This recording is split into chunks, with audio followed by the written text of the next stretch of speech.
Okay, let's get right into it. There is a brand new phenomenon that is absolutely flooding the internet, and I guarantee you've already seen it. It's called AI slop, and it's being pumped out on a scale so massive, so completely overwhelming, that experts are asking a pretty terrifying question. Is the internet already a zombie? We're about to break down what this is, where it's hiding, and why this might genuinely change everything you think you know about the web. So let's put a name to the face. The term is AI slop. Now think of spam, but on steroids.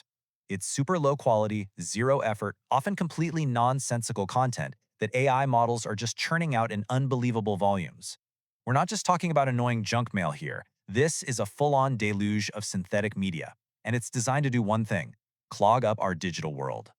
And all this slop, it's breathing new life into a really chilling idea called the dead internet theory. Now, for years, this has been kind of stuff on the fringes, a wild conspiracy theory. But as this AI-generated content completely explodes, that kernel of truth they talk about, well, it's getting bigger and bigger and frankly a lot harder to ignore. So let's find out just how big that kernel has actually gotten. And let's be crystal clear. This isn't some far-off, futuristic problem we need to worry about down the line. Nope, the evidence is here, right now, and it is hiding in plain sight. First off, it has completely taken over your social media feeds. I'm talking about those bizarre, viral images of shrimp Jesus that get thousands and thousands of amens on Facebook. It's those fake historical photos of things that never happened. It's even those disgusting, emotionally manipulative stories about Holocaust victims attached to completely fake AI images. It's just a fire hose of weird, synthetic nonsense designed to grab your attention. And it gets worse. It's being actively weaponized in our politics. We've all seen those AI-generated propaganda images of political figures like Donald Trump, just farmed out there for engagement. And after real tragedies, like Hurricane Helene, fake photos of victims were spread online just to score cheap political points. It's exploiting real-world suffering with completely synthetic imagery. And believe it or not, this slop is now leaking out of our screens and creating fake experiences in the real world. You remember that disastrous Willie's chocolate experience in Glasgow, right? The marketing was pure AI slop. These fantastical, magical images that promised an incredible world but delivered, well, a sad, empty warehouse. And get this, in Dublin, thousands of people showed up for a Halloween parade that didn't even exist, all because a fake AI-generated event listing went viral. But here's where it gets really insidious. It's corrupting the one thing we all have to rely on when we shop online: customer reviews. Yeah, that simple trust signal that we all use to decide what to buy is being systematically broken by AI. And this isn't just a hunch, we have the hard data. A recent study looked at almost 30,000 Amazon reviews, and what it found is pretty shocking. AI-generated reviews are overwhelmingly positive. A staggering 74% of AI-written reviews gave a perfect 5-star rating. Compare that to just 59% for reviews written by actual, humans. These fake reviews are absolutely inflating product ratings, and they are directly misleading you.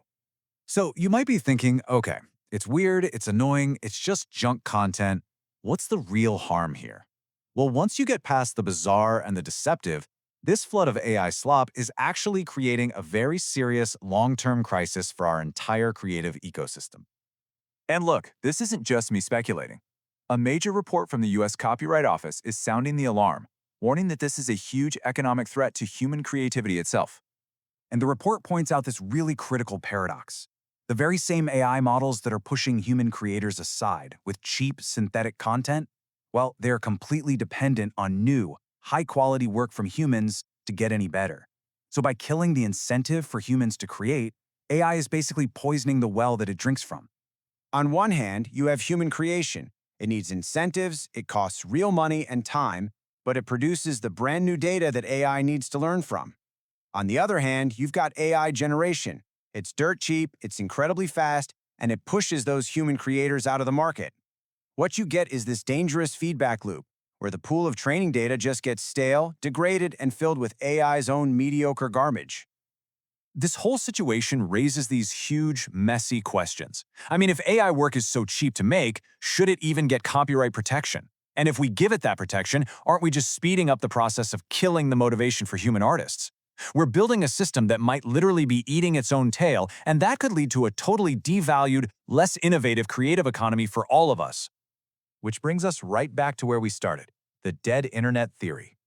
When you look at all this evidence, a web just flooded with fake content, a creative crisis on the horizon, that old theory starts to look less like a wild conspiracy and a lot more like a grim diagnosis.